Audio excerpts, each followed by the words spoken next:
One important, maybe we can restart. One important aspect that we need to take care into data warehousing is when we are going from non-strict hierarchies. For example, at the you will be very precise.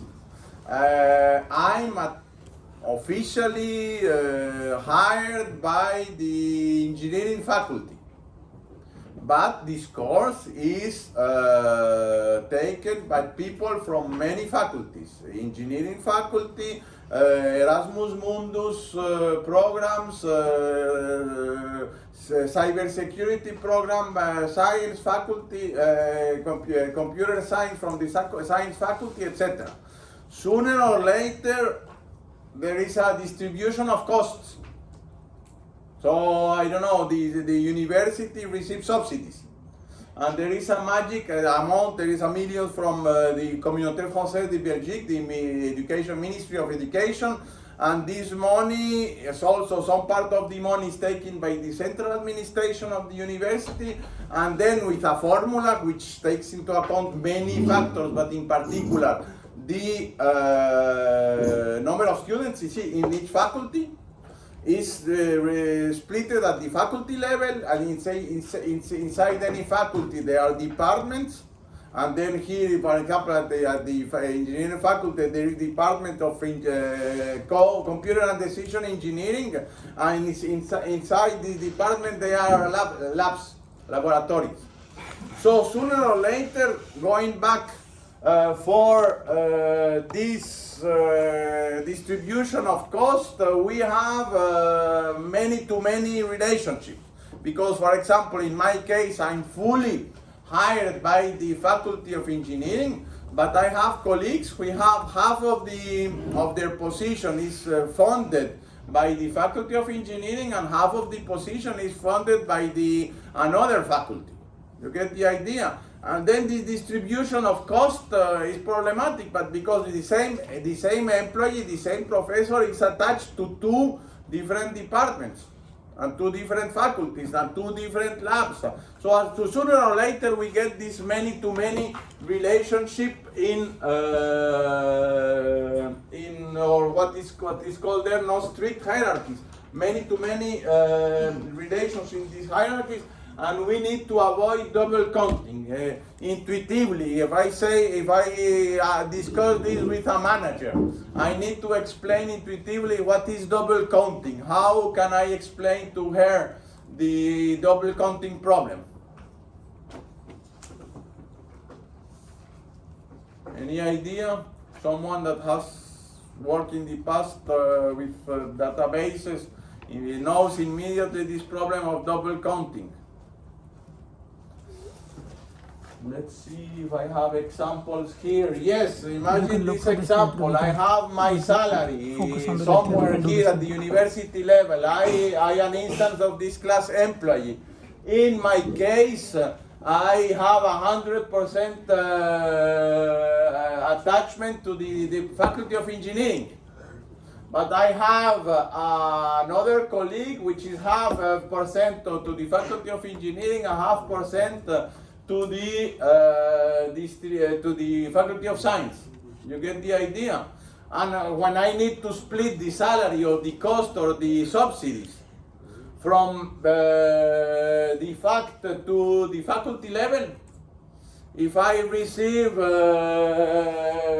the same employee is located in two different sections or faculties, and therefore I cannot just simply add the values of each employees blindly aggregated into sections. Because when I do that, at this level we will have much more money than the overall total of the measure here. You get the idea or not? Because there is a many-to-many. Then you need to split. Suppose that you have sales by week. And then you need to split sales by week and then going to month. The same week can be across two different months. If you simply add the sales by week and then you split it twice in 2 different months, you will have at the end double counting. You get the idea? Then one traditional possibility to solve this problem is this: either you know this percentage. In the contract of my contract, it is specified 100% attached to the Faculty of Engineering, so I have already this information. In the case of weeks, we don't have this information, but we can easily compute how many days of the week belong to this month and how many days of this week belong to the next month. So with a simple formula that can be computed, I can split the 100 euros at the salary level to 50 for the section 1 and 50 for the section 2. You get the idea? This is the fundamental fact for many. A fundamental way to do that is to get the distributing factor obtained somewhere, either pre-computed, either stored or computed with a formula, or estimated. If you don't have any guess, then you have an employee that is related to 3 sections. But you don't have, if it is 30, 30, 30 or 50, 25, 25, you divide by 3.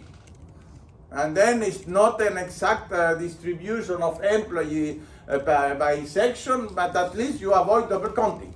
You get the idea of double counting? Yes. So this is basically what I said that. Other things, facts with multiple granularities. Sometimes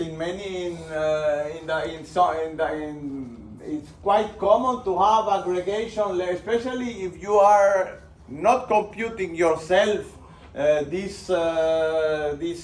but you are importing this data from external sources. If you go to Eurostat, where all these statistical information of Europe are openly available, you have aggregation sometimes by city for some years, but for other years you have only aggregation at the state level.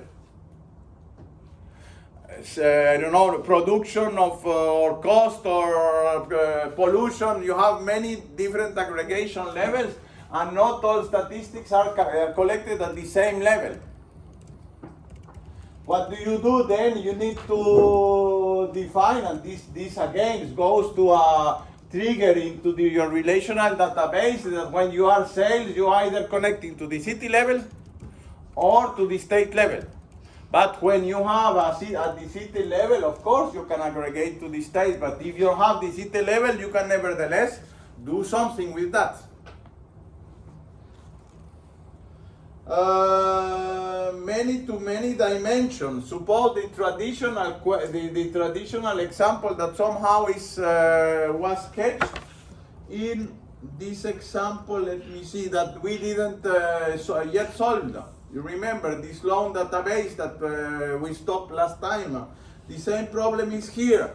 We have an account from a bank, and an account has a balance of this amount. But the problem is that we have, it can be the case that several, typically husband and wife or 2 partners in life, share the same account.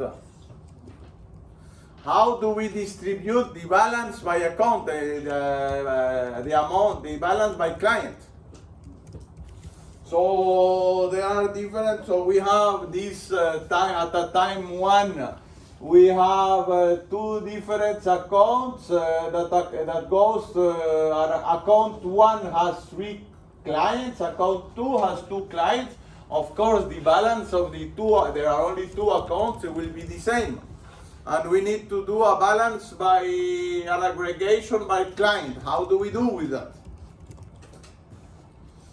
Then one possibility would be to do different things. So there are various solutions depending on what do you want. Here you have the balance, which is related to an account. And then you have another fact in the middle that states how many accounts, so how many clients are related to an account. That avoids the double counting problem. Another solution, you have a client as not as a dimension, but a hierarchy in your account. Say that again. So here the balance, the problem is how to distribute these measures that are here across the hierarchies to avoid double counting. So by doing this, you already get rid of this problem, like how to distribute the balance by account. Sorry, the balance by client. Since there is a many-to-many link between the balance fact and the clients.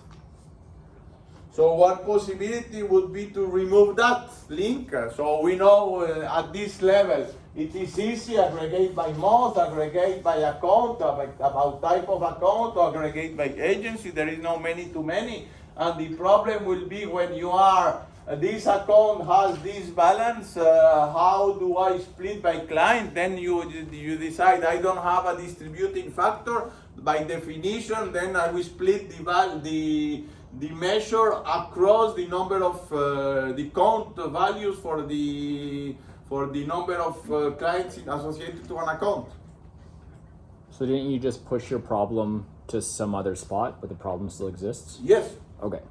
The issue is here how one measure associated to account, but I think conceptually it is clearer here than in the other solution.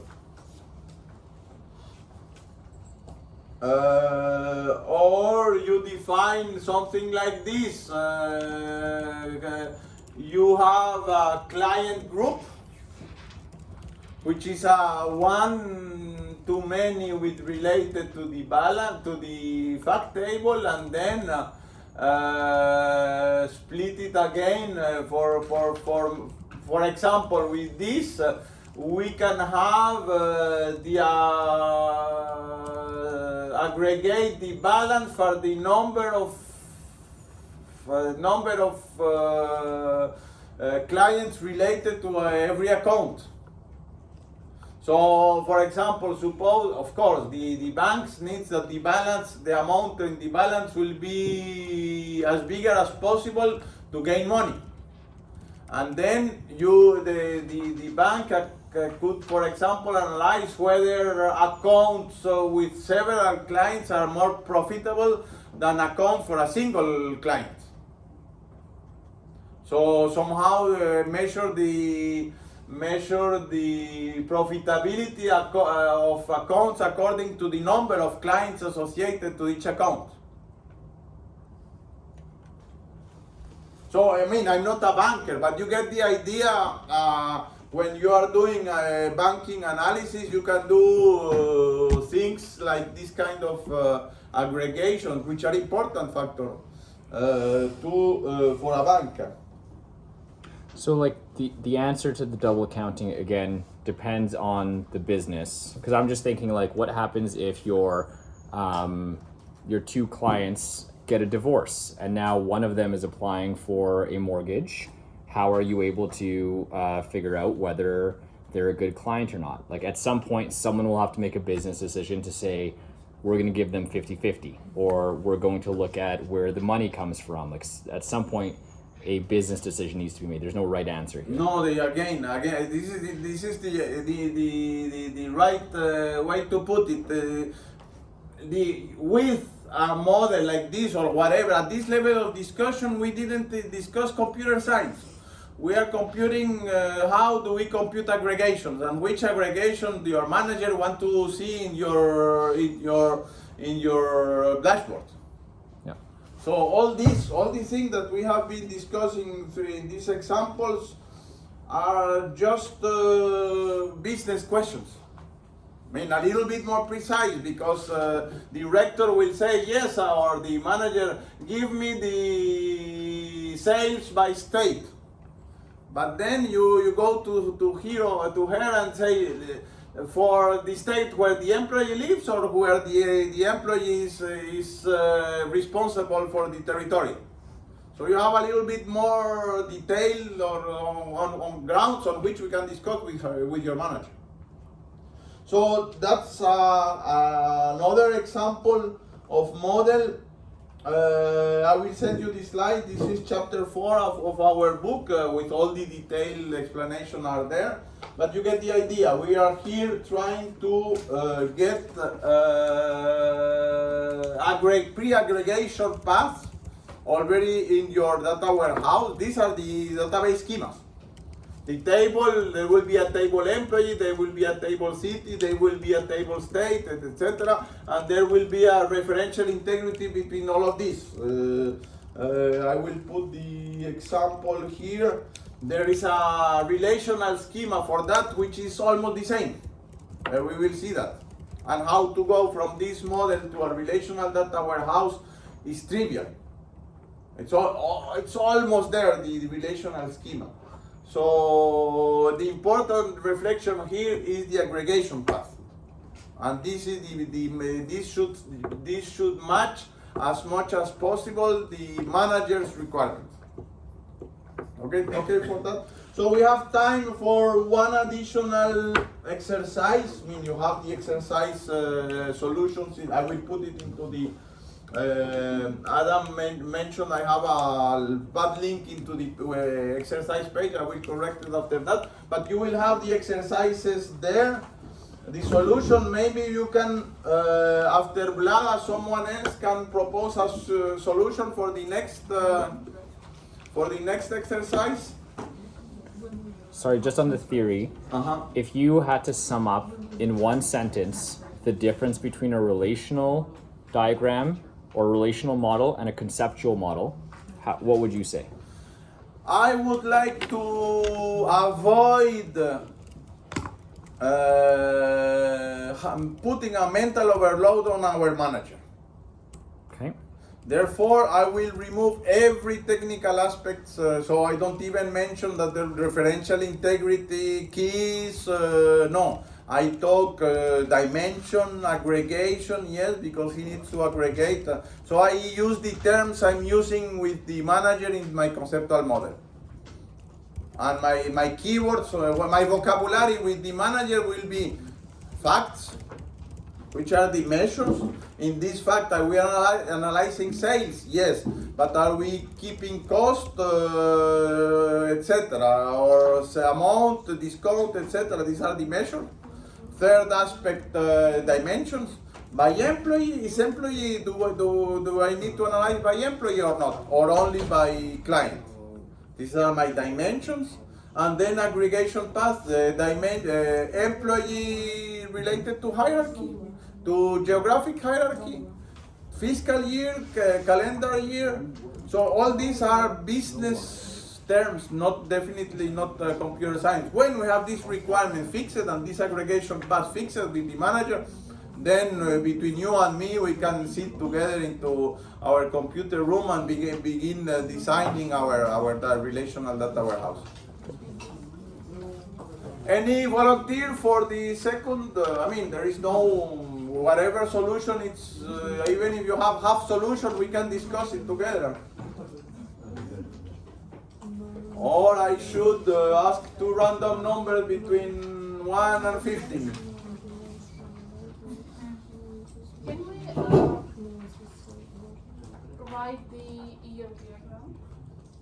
I mean, we're gonna create a conceptual model, but can we at the same time prepare the year diagram? Because at some level, I'm kind of missing this moment when from conceptual diagram we should go to. This is an important question.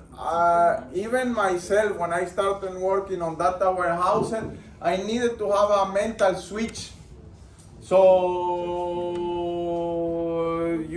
I insisted very much today in facts, in aggregation paths, in dimensions, in measures. So these are the keywords I would like to be able to see in your schema. And when you have this and you can explain me this, it's okay. And then you can implement your schema in Google Big Table. Some of you are doing that into into the lab session, or you can implement this in which are other tools, but your favorite tools. Some of them are relational, some of them are not relational at all. The same schema, the example schema that I showed here before, you can implement it in a relational database or in a NoSQL database. There are NoSQL database in which there is no notion of table.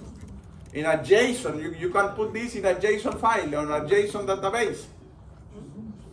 In JSON there are no tables, but the schema here is the same. This is the schema you discuss with your manager, which is independent of the technology. Here we are talking dimensions, whether these dimensions are distributive or not. We will see a little bit later about that. So these measures, the dimensions, aggregation path, pre-aggregation path. So you can implement this model in many technologies. And so when you are fixed this with your manager, you can sit in your office and decide which technology. And this is more or less my idea of forcing you to have different tools for your data warehouse project. Why? Because you can say that the same TPCDS schema, which is more or less like this, you can implement it in various technologies which are not necessarily the same.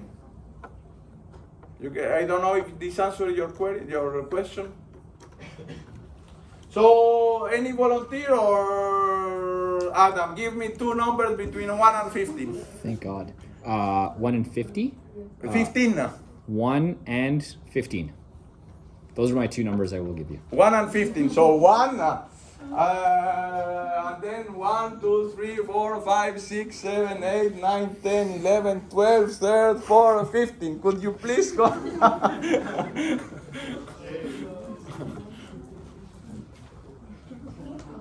Let me just read the question. No, but this is not important. It's just to have another solution so we can discuss.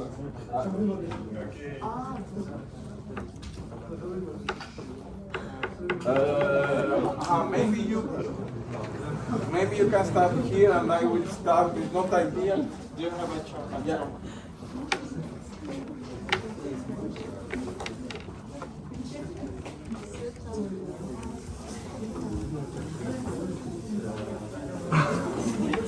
I'm sorry. I didn't know. I think this is perfect. He actually has the answers. He actually did something.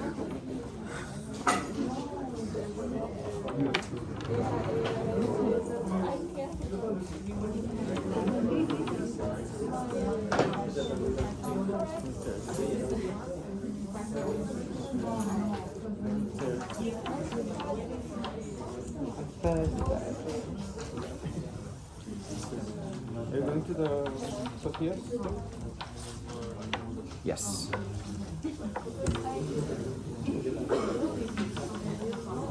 Will it last long?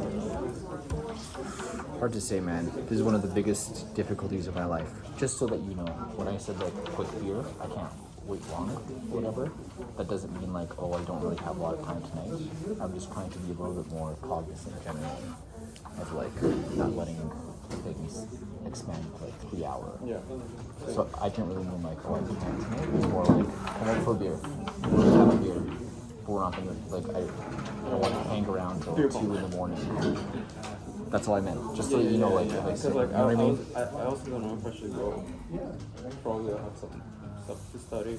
Like, Yeah. I'm avoiding I everything. yeah. I want to be able to show up to things and be like, okay, thank you, I'm done, bye, and just leave. I have a hard time leaving because it's easier for me to just not show up to begin with. Then you arrive late and you late. But you have to leave early. Arrive late is easy. Leave early and like ghost. That's what I did actually for the party. We played beer pong and it was fucking ghosted. Yeah, but you still stayed on like. I know, I didn't want to stay for beer pong. I should have not. I didn't even want to play beer pong, but like I felt forced to do it. I should have said no. Pure question. What way do you make it? Pancakes. Oh, they're gonna be good, man. Sure. Oh yeah, because I think they're gonna be like pan and koken if I know. Where's she from again? Denmark. Dude, they're gonna be like sour slash salty slash umami. But which one is she making? Because I read she's gonna make sour.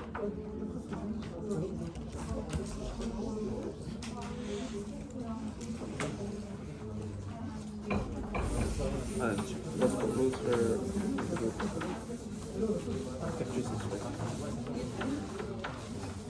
I don't know. Either way, sounds good. But yeah, I'm with you. I need to start like a clear start Well, time. like I start studying and in like 30 minutes I take a nap. I'm serious. I did that yesterday twice. Took 2 15-minute naps.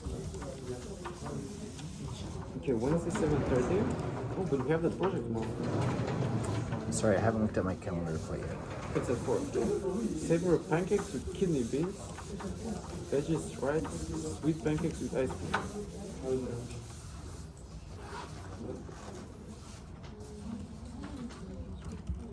Should maybe make my own crepes now. Shit. Dude, I want a crepe party like so bad. We have one. 100 crepes. You should host one, man. I'll be there. I'll be on the end of the production line. All stops like flipping crepes, you know, like it's a deli. Tatum is joining. What about the men? Which men are joining? Doesn't matter.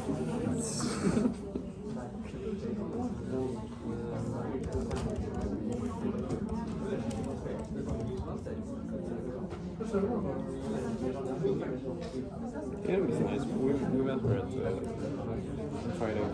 She came later. Of course, she's Canadian. Duh. Duh. All this is being recorded. Just so you know. Just so you know, this is all gonna end up in our YouTube video called Exercise Number 2. Hey Zane, you should put the video in like private. It is a private list. Is it? Can It's like I was searching like, something and like it came up. Oh, but that's because you probably searched.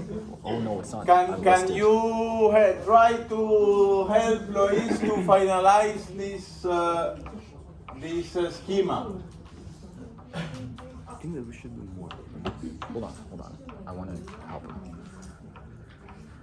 For the boards, their date of birth, phone questions. So what we can say already about the current solution, which is the central fact, loan. And among all the attributes that Lois put there, which will be the measures?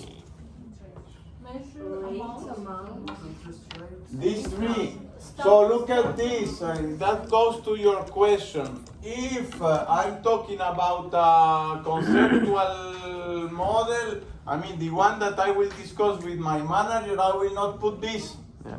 I will hide this information because by the link she can understand. Of course, this will be the equivalent in the relational table. So is it going to be interest rate at the beginning and amount? That's a good point. Are we talking about temporal evolution of some aspects of this data warehouse? Yes or no? Yes. So this temporal data warehouse is a complex issue. They are the solutions proposed by the tool, which are called how the tools slowly changing dimension. They are called this. And if you go look for SQL Server slowly changing dimension, they have a solution. And to make this happen, but it's not really. Now that we are looking into this aspect of temporal databases, you will see that immediately that their solution breaks up immediately. It solves the easiest case, but it's not a real solution. So basically, we will see at the end, the last part of the course, that you need to manage yourself, your time dimension, when you have evolution. Don't rely on the slowly changing dimensions, because you will be blocked sooner or later. So we're going to have some temporal table where we store, for example, the home ID, and we store time period, and we store the current interest rate for that time period. This is the only possible solution to have a valid way to analyze by time of whatever value. The evolution by time of it, because at that time you can have intersection unions of periods, and then you can do whatever you want in sequence. So I think, Luis, to help you, I would add a timetable of some sort. Oh, you've already got that? Okay, cool. So you'll need to link your date time to your loan, because one of the questions is going to be the max, min, and average interest rate per loan type and purpose. And what other? So let's see here. We have a borrower and the birth date, family, the monthly income, traditional attributes. I will put it in the other way around. We have a loan is at a particular date. Was contracted at a particular date. So the preferential integrity will be in that direction in relational database. So, Esteban, just like high level, the goal of creating a conceptual model right now is that we can kind of imagine we've had a bit of an interview with our manager. They've told us, look, I need this database. I have all this data. I have no clue what I'm doing, but I know that I want these 4 questions answered. So our goal in doing this is to try to conceptually piece together, how am I going to put these different pieces of data together to most optimally create a database, not one that's going to take 5 days to run every time you run a query, but I'm starting to think, okay, I'm going to need some data marts, I'm going to need some data cubes. That's what's going to happen down the line. How do I formulate my data now so that once I'm actually at my computer at 3 a.m. typing code, I'm not having to go back to the drawing board and redo everything. Of course. Is that the whole point of like, Is that the why? That your manager should agree on that before you write the first line of SQL code for creating your tables. And on that, you will have even the possibility to do your queries. And let me just flash it. It's a pity I flash it that we can even do conceptual kind of level queries on the data warehouse. Is it working? And then you can be sure that basically your data warehouse would be able to have your queries, to answer your queries. Let me just flash the last slides. I didn't show it before when this happened. HTML. Look at this. We have seen this Northwind cube with the sales and etc. We can even have a language for that total sales amount. We think of a cube, and then we have operation roll up, drill across. We can even at this level have a total sales growth per month per product compared to the previous month. Or we can have top 3 best-selling employees, countries that account for top 50% of sales amount. So at this level, we are already knowing whether this schema is able to answer the 15 queries that I received as a requirement from our manager. Total sales made by an employee and her subordinate during a particular year. Or number of cities and number of city states assigned to each employee. I need to reorganize my sales district. So these are typical business queries. and I should be able already to understand whether I have the information for answering these queries. Of course, this will be translated, and then here it's a simple language you also invented, but it's just a way to see how this data cube vision can be used to answer some of these queries. Sooner or later, that will be a group by roll-up sales, sales.customer, comma, sales.country. Sooner or later, that will be a group by roll-up query. Yes, can we then help Luis to... I have one more question about the measure. We say that amount could be a measure, but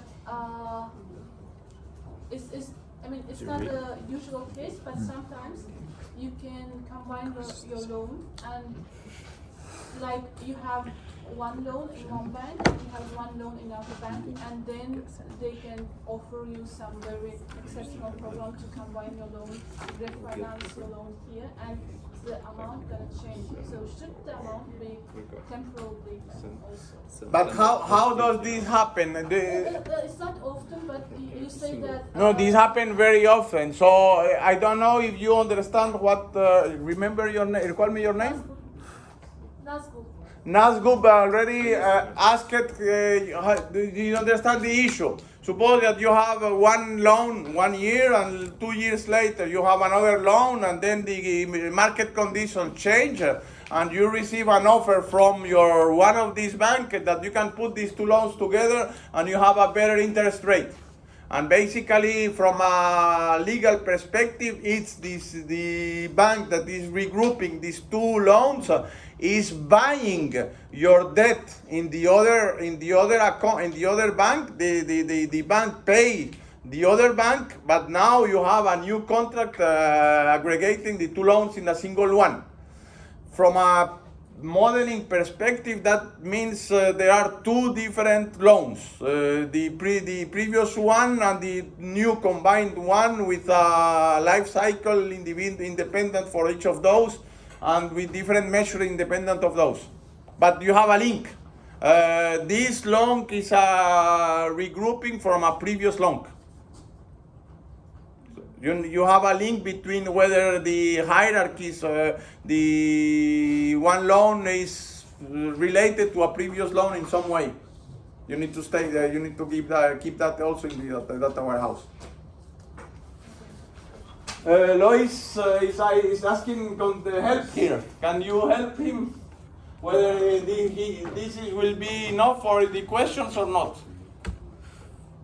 Loans per branch. Can you tell me one question and then see by hand whether here we are able to give the percentage of defaulted loans per year and per city of the branch where the loan was issued. Then little by little. Okay. City when the Percentage of defaulted loans per year. How do we know which are defaulted loans? Type probably. Loan type. Status, something. So here we need somehow a way to say a loan has defaulted or not. Yeah. So it's going to be measured. Like a flag. Then we need to find the branch where it's issued and look at the per year and per city. Per year is here, per city of the branch is here. That's it. So you get the idea. I don't know yet whether it should be here or somewhere else, but you immediately get the point that this attribute was missing. So you need to read your queries and verify whether you are able to translate these queries into something in the schema. Then you can optimize whether it should be better here or should be better in another. This is an optimization issue, but this information should be there somehow. So this is exactly what I did here.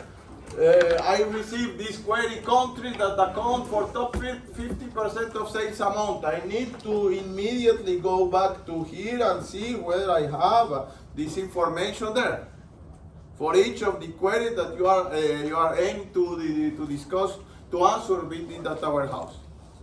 So I need to close this chapter of conceptual. We can spend many other sessions on this design of data warehouses, but you get the idea. There is no, as soon as you are able, thank you Lloyd for your help, as soon as you are able to answer your queries in the data warehouse schema, you are already a good step forward. Then you need to, when this is ready, then you need to begin writing your SQL code for transforming, implementing these queries and this data warehouse. So next Monday we will go for the next session. I don't remember exactly by heart, probably the translation from the conceptual to relational data warehouse. So, and then we see, as some of you are taking the advanced database, I will be catching up yesterday's session. This Thursday, there is a new room assigned into the timetable, so it will be a theoretical session in which we cover temporal databases.